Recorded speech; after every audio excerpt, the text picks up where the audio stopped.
V Rusku se sčítají předběžné výsledky krajských a obecních voleb. 100 000 lidí vyšlo do ulic Madridu na podporu Palestiny. Protestující podpořil španělský premiér.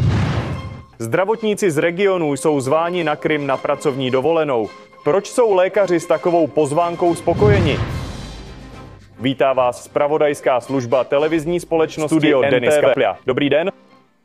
V Rusku skončila rozsáhlá volební kampaň. Hlasování proběhlo v 81 regionech. Částečně volební maraton trval 3 dny. Hlavním dnem byla neděle. Data v reálném čase plynula z ústřední volební komise. Volby se konaly na různých úrovních. Ve 20 regionech volili gubernátory na nové období. Pro vítězství museli kandidáti překonat 50% práh. Podle předběžných dat nebude druhé kolo nikde potřeba. V 8 regionech po sečtení skoro všech hlasů potvrdili své posty dočasně úřadující. Alexandr Hinštajn v Kursku, Jurij Slusar v Rostově, Aleksandr Dronov v Novgorodu, Jevgenij Pervišov v Tambově, Jevgenij Solncev v Orenburgu, Rostislav Goldstein v Komi, Denis Pasler ve Sverdlovsku a Maria Kosťuk v židovské autonomii. Ve svých regionech vedou i současní gubernátoři. Igor Kobzev v Irkutsku, Aleksandr Bogomaz v Brjansku, Vladimír Solodov na Kamčatce, Aleksandr Cibulský v Archangelsku, Sergej Sitnikov v Kostromě, Dmitrij Makonin v Permu, Vladislav Šapša v Kaluze, Michail Razvozžajev v Sevastopolu, Aleksandr Drozdenko v Leningradu, Oleg Nikolajev v Čuvašsku. Na Kubáni a v Tatarstánu je zatím sečtena jen polovina hlasů.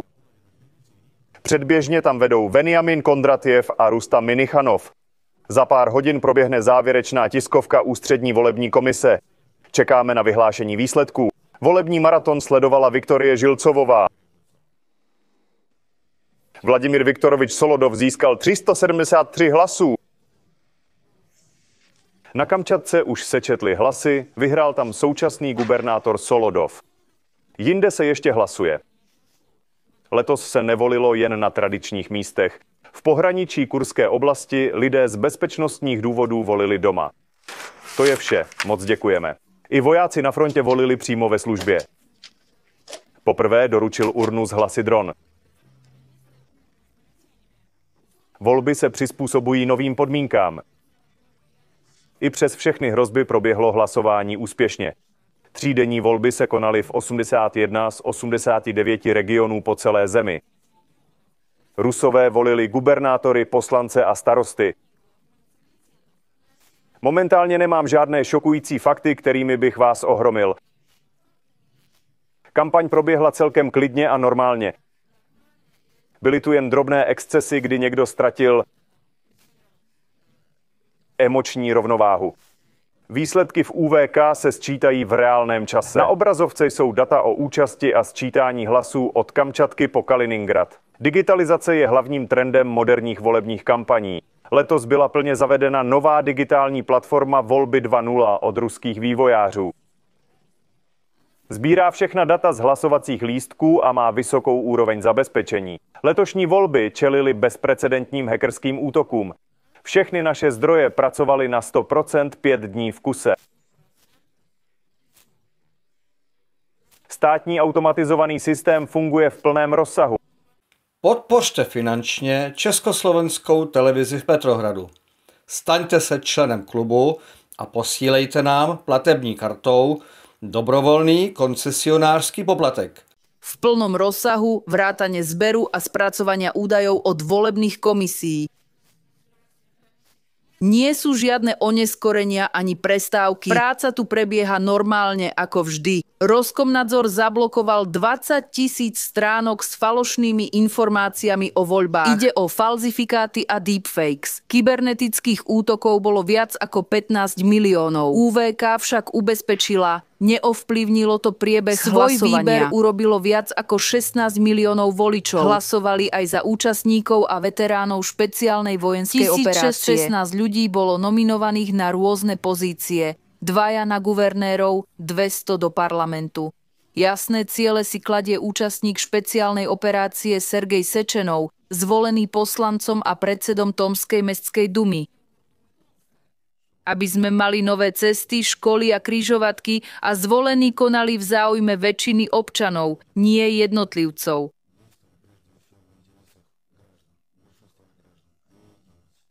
predbežné výsledky volieb zhrnuté v strane Jednotné Rusko. Jej kandidáti vedú vo voľbách do zákonodárnych zhromaždení vo viacerých regiónoch. Naša strana by mala oceniť výsledky dosiahnuté v ťažkej situácii. To je mimoriadne dôležité.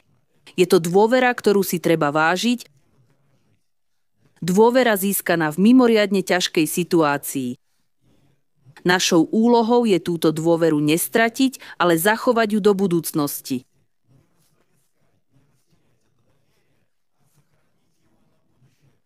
Jednotné Rusko zaznamenáva vysokú účasť, najmä v Kurskej a Belgorodskej oblasti, napriek útokom ukrajinských dronov. Ide teda aj o prieskum boja pred veľkou volebnou kampaňou do Dumy v 2026, ktorou ruský systém prešiel dôstojne.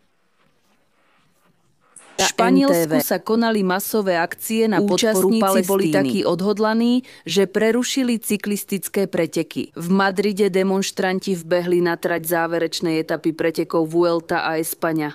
Kvôli tomu športovci nemohli súťaž dokončiť. Protestujúci boli proti účasti izraelského tímu a podporovali pásmo Gázy. Hádzali odpadky na políciu a ničili kovové zábrany. Polícia reagovala použitím omračujúcich granátov.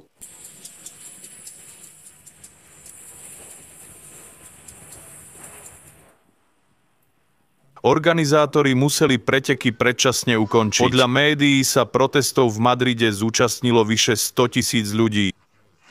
Španielský premiér Pedro Sánchez podporil demonštrantov. Podľa neho vojna v Gáze nie je sebaobrana, ale ničenie bezbranných a porušovanie humanitárneho práva. Šéf izraelského MZV nazval vedenie španielskej vlády hanbou krajiny. Oznámil som, že nedovolíme 2 španielským ministrom ísť do Izraela. Tiež s nimi nebudeme mať vzťahy kvôli ich antisemickej a protiizraelskej retorike. Masové demonštrácie na podporu Palestíny sa konajú aj v iných európskych mestách. V sobotu bola veľká akcia v Londýne a v nedeľu tisíce vyšli do ulic Gröningu v Holandsku. Korespondent Československé televize František Karel Ladislav, Sankt Petersburg.